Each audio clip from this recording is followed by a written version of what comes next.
Alright, how about a mail call? So, this is what I picked up in my LGS. This came in the post. What do you want to see first? The thick packet or the small one? So the thick packet is more interesting. The small one? Alright, we'll look at the small one first because that's what you want. I already know what this is. Oh look, little smiley faces. The goofy smiley faces. Oh, there's even more. Neat. He bought something from Etta. So, how do I open this without killing it? Oh, that's pretty easy. Okay. That was simpler. That was a lot simpler than a lot of the other ones that I've seen lately. Magic L'Assemblée.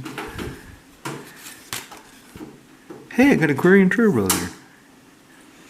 Ah, it's Rebecca Gay art. That's beautiful. I remember this card. From Invasion. Never played it though. What does it do again? So 3 and a green for a 1/2 elf. Comes into play. You may search for a basic land and put it in play tapped. Oh. Oh, that's power right there. 1 basic land, put it in play tapped. Wood Elves goes and finds a forest and puts it in play. And of course, it can find a shock land, triumph, dual land. One of those new lands that care if you have a comes to play tapped unless you have one of the allied colors. You know, bullshit. Okay. Anyway, let's have back in it. I'll keep it. I'll keep it for the art. Boomba. Dakar P-Foul. What the fuck is this? I didn't get into Kaladesh. Kaladesh was one of those times where I wasn't really paying attention to the set. Never really played Standard.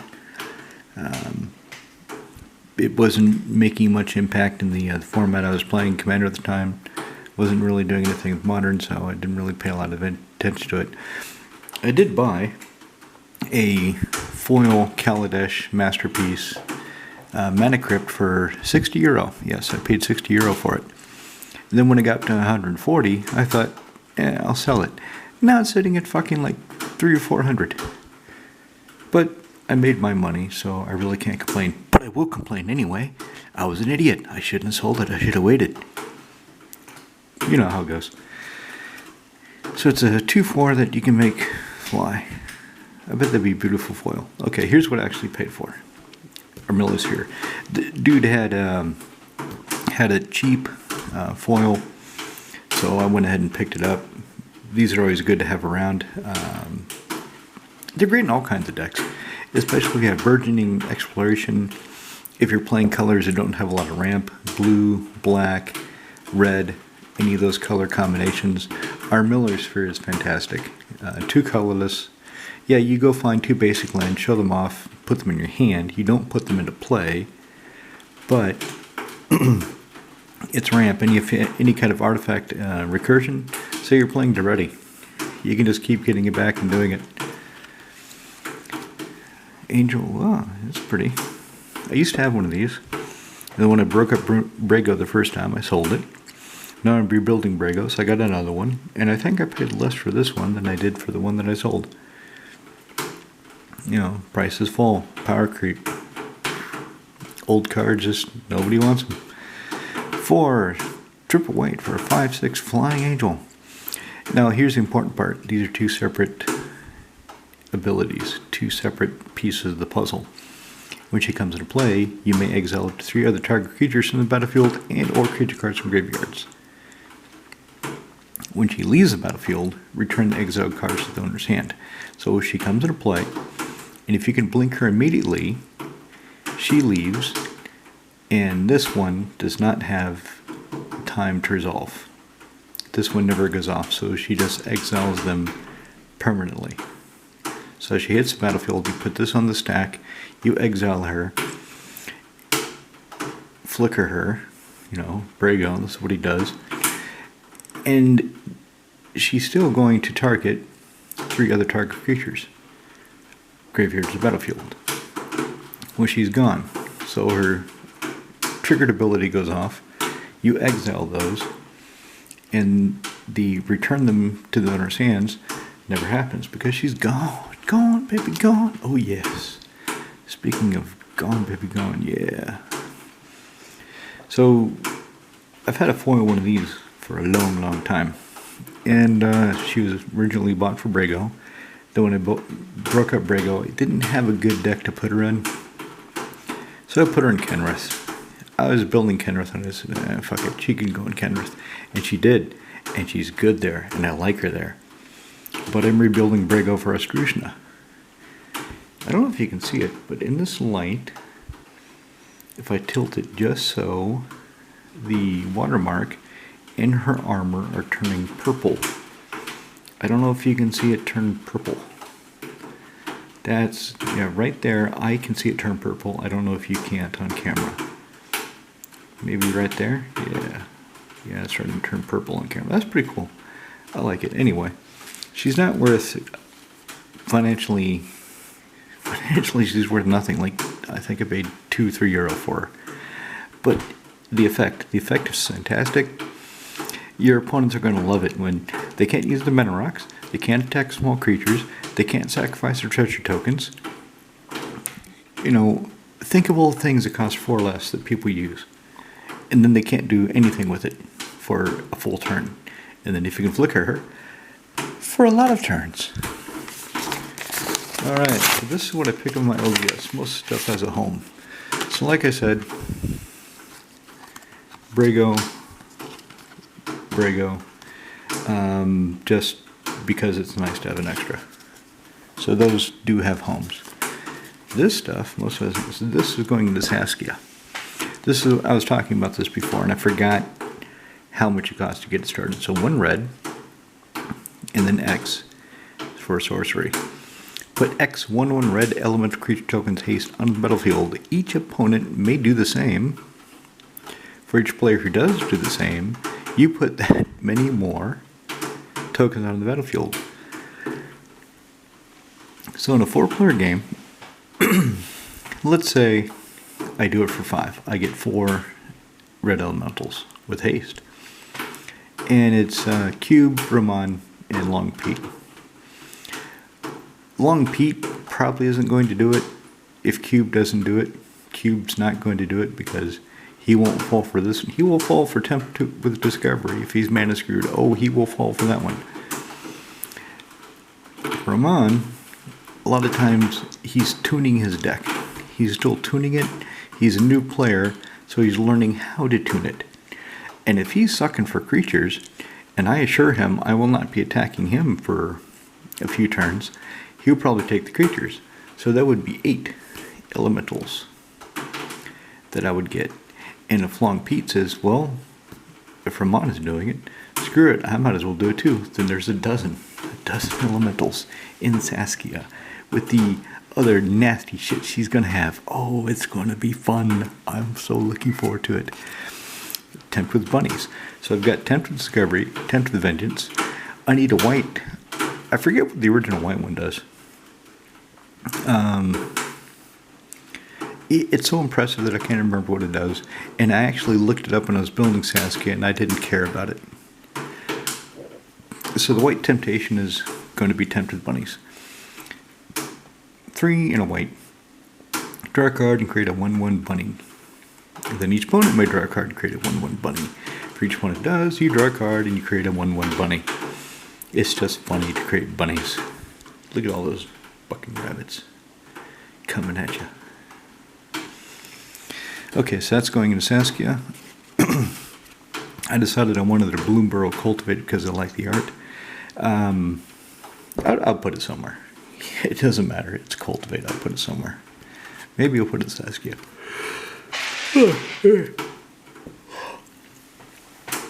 I'm not sure where I'm going to put this guy.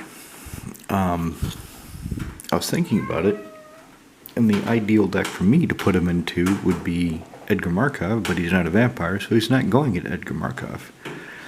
I don't have that many other sacrifice decks, but he's a warrior, so he could go into Nalia, and Cube has a squirrel deck, and Cube likes to kill his squirrels. He's a bad man. He doesn't take care of his squirrels. He sacrifices them. He sends them off to die. So if I put this dude into play, NSA Squirrel, it's kind of a metagame card for me. It's kind of a, if my opponent is playing the right deck, it will shine. But my decks, I don't have a deck that's really built to take advantage of him. I could make one. Wouldn't be that hard. Actually, I take it back. I've got Karavik. Karavik makes a lot of goblin tokens, and I kill my goblins with Goblin Bombardment, Siege Gang Commander, other effects. Fuck, maybe I'll put him into Karavik. He's cool. He will go somewhere. Terror of the Peaks. So I get that for Saskia. I've got one of the original M21 full art foils. Bought it when it was 500 crowns. Now it's double that.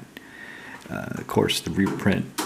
The reprint lowered the value but didn't decimate it. So it shows the demand for the card. So this is going into Saskia because of things like this.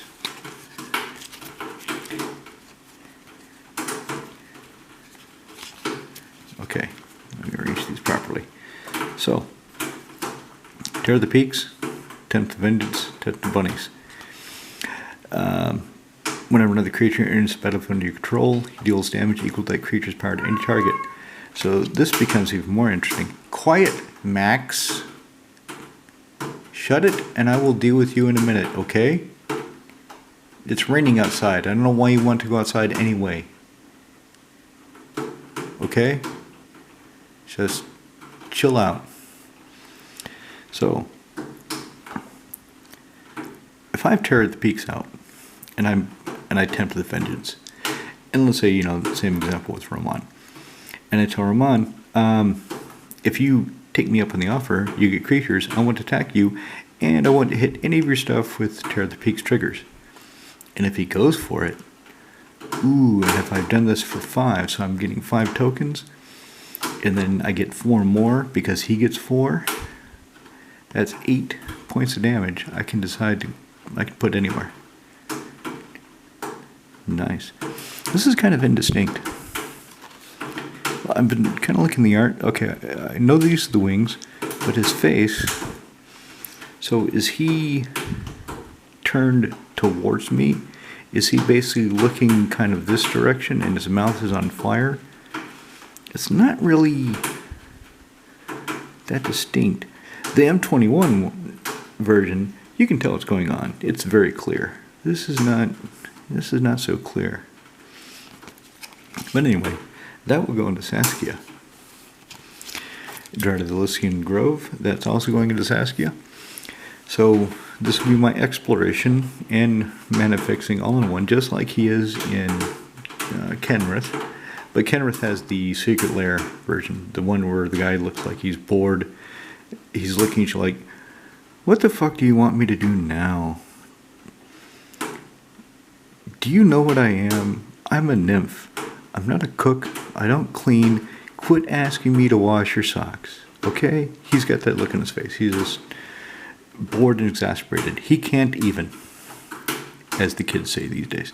So this guy is going into Saskia. And this guy, Emeria Angel of Emeria, I forget exactly how she's phrased. I'm starting to think more I should put Global Ruin in the deck.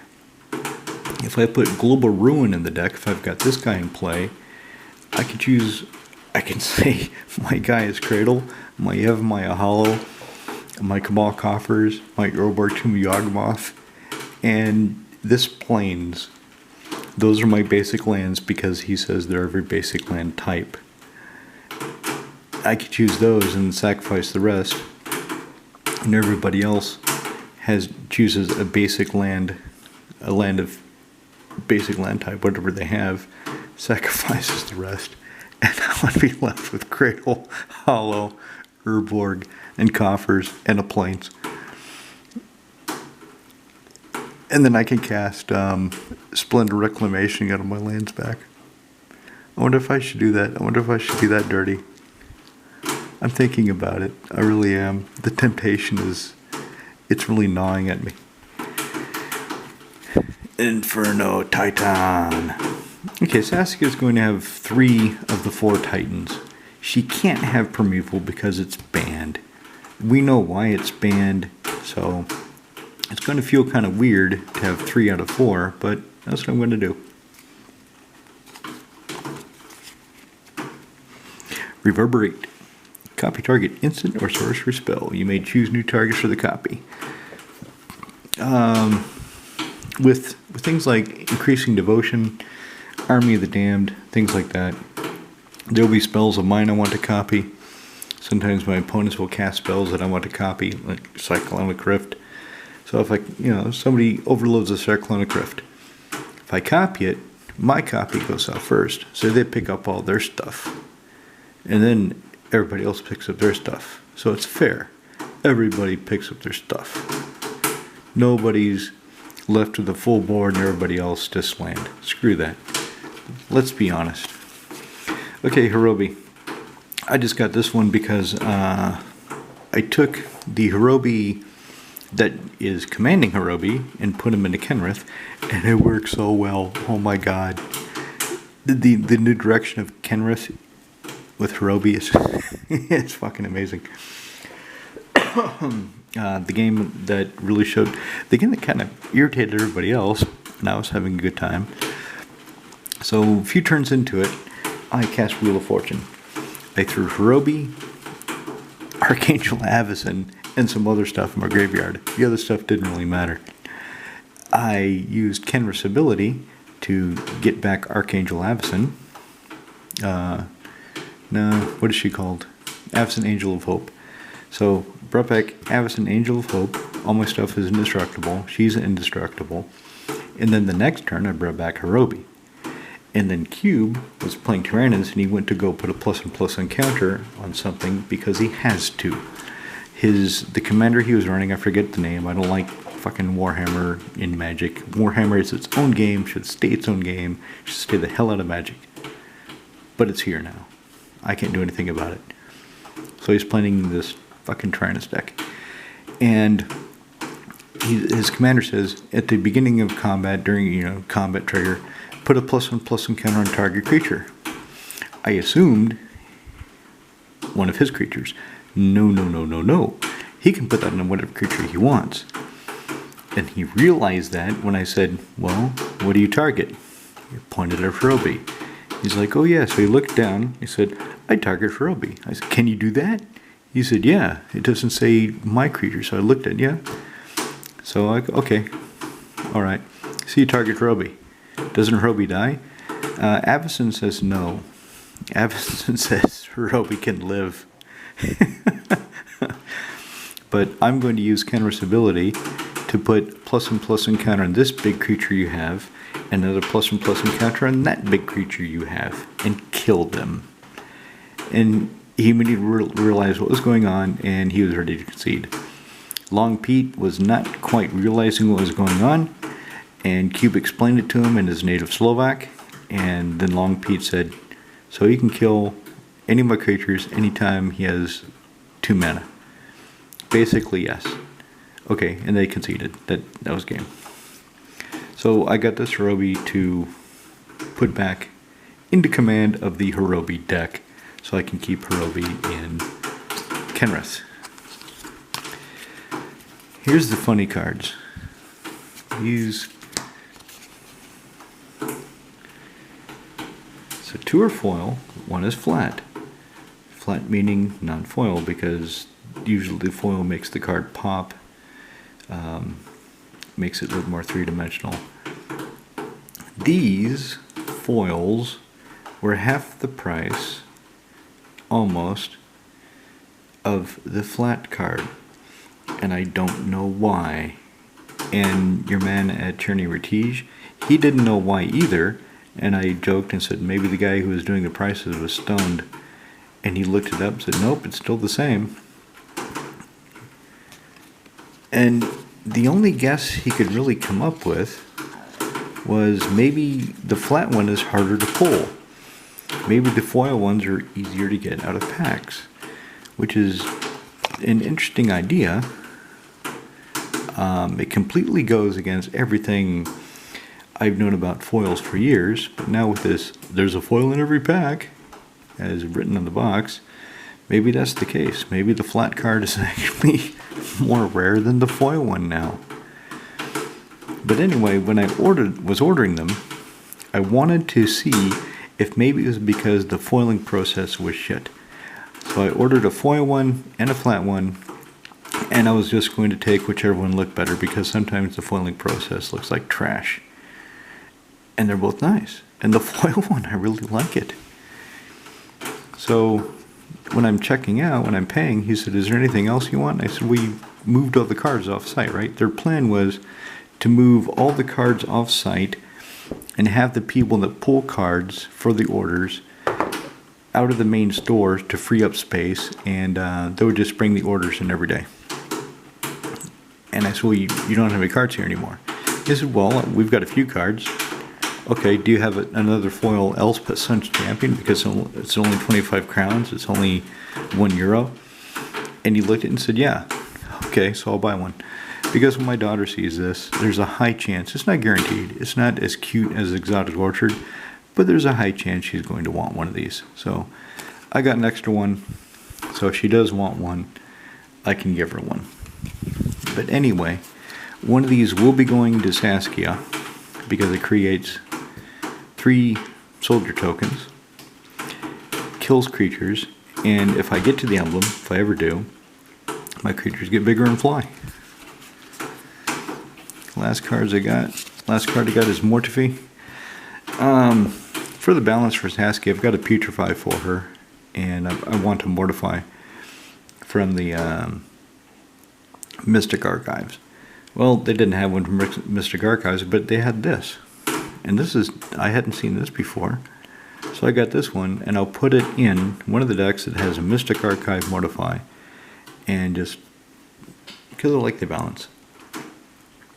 If I had the Putrefy from one set, I want the Mortify to be from the same or the set next to it. For example, in Icar Siddiqui Siddharkando, it's the original Ravnica Putrefy Mortify. I think one is from Ravnica City of Guilds, and the next one is from Guild Pack. I don't think they're from the exact same set, but it could be wrong. But they're from the same block, so I've got the ones in the same block. Anyway, that's what I got. Nothing really outstanding, nothing incredibly flashy. Just good solid cards. Make some good solid decks for a good solid time at the pub. Let's spill these out for the...